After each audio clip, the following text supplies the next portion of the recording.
असेल, राधा दिसलीये, जेवढं आहे ते तिच्याबद्दल बोलणं झालं होतं दीपाली यांचं, राधा दिसली आणि रोशन नाही दिसलाय. आता रोशनला तुम्हाला एक गोष्ट सांगू इच्छितो मी, की किती लोकांना लक्षात आहे, की मी एक रिव्ह्यूमध्ये सांगितलं होतं, की रोशन जो आहे त्याला इग्नोर केलं जाऊ शकतं आणि कदाचित ते सीन कट केले जात असतील. वीकेंडच्या वारमध्ये जर आता काही लोकं म्हणतात, की रोशननी काही केलंच नाही, तर त्याचं काय दाखवणार? पण बाकीच्या लोकांचं थोडंफार तरी दाखवलंय. रोशनचं ते पण नाही दाखवलं. काहीच नाही दाखवलं. तसंच जर त्याच्या बाबतीत काही गोष्टी नसत्या, तर वीकेंडच्या वारमध्ये त्याला चांगल्या प्रकारे गाईडन्स मिळालं असतं ना.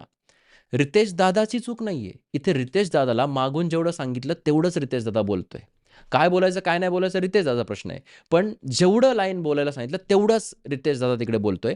रोशनवरती एंडला फक्त एक लाईन बोलली. आता बघा, एंडचा विषय तर नंतर आहे. इथे 5 जणांना बोलवलं होतं. आयुष, राकेश, राधा, ओमकार, रोशन. ह्याच्यामध्ये तुरंत त्यांना सांगितलं, की तुम्ही जसे बॅकग्राऊंडला दिसतायत ना, तसेच तुम्ही शोमध्ये दिसताय. तुम्ही दिसत नाहीयेत.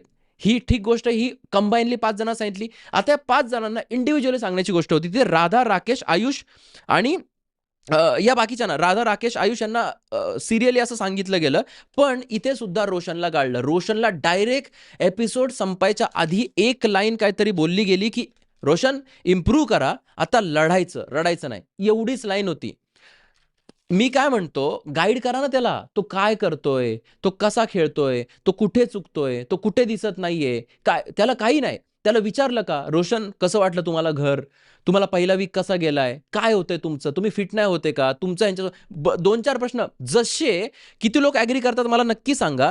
जसे त्या राकेशला प्रश्न विचारलेत, की "राकेश काय तुमचं हे, तुमचं सोनाली बरोबरचं हे छान वाटलं, ते छान वाटलं," असं-तसं. जसं आयुषला विचारलं गेलं, की हे आहेत आयुष, जे पण असेल ते. आयुष तुम्ही हे नका करू, ते करताय, आता हे झालंय, तुम्ही कसे आले होते आणि अजून तुम्हाला ते तसं त्या ठिकाणी रोशनला का नाही विचारलं गेलं? सो मी सिम्पली सांगतो, म्हणून मी यासाठी बोललो होतो, की रोशनवरती खतरा आहे आणि आता ही गोष्ट मी वापस तुम्हाला प्रूव्ह करतोय, की रोशन मेकरचा फेव्हरेट नाहीये. हे जे काही सोशल मीडियावर चाललंय ना, त्याची गरिबी, हे ते साईडला फेकून द्या सगळ्या गोष्टी. साईडला ॲज अ कंटेस्टंट म्हणून त्याला बघा. ॲज अ कंटेस्टंट म्हणून त्याला बघा. मी स्वतः त्याच्या गरिबीची एक पण गोष्ट काढणार नाही रिव्ह्यूमध्ये. पण मी हे सांगतोय, की ॲज अ कंटेस्टंट म्हणून जर त्याला फुटेज दिलंच गेलं नाही आणि त्याला खूप अर्ली स्टेजमध्ये बिग बॉसच्या घरातून बाहेर काढलं गेलं तर? सो या गोष्टी ध्यानात ठेवा. हम जो बोलते हैं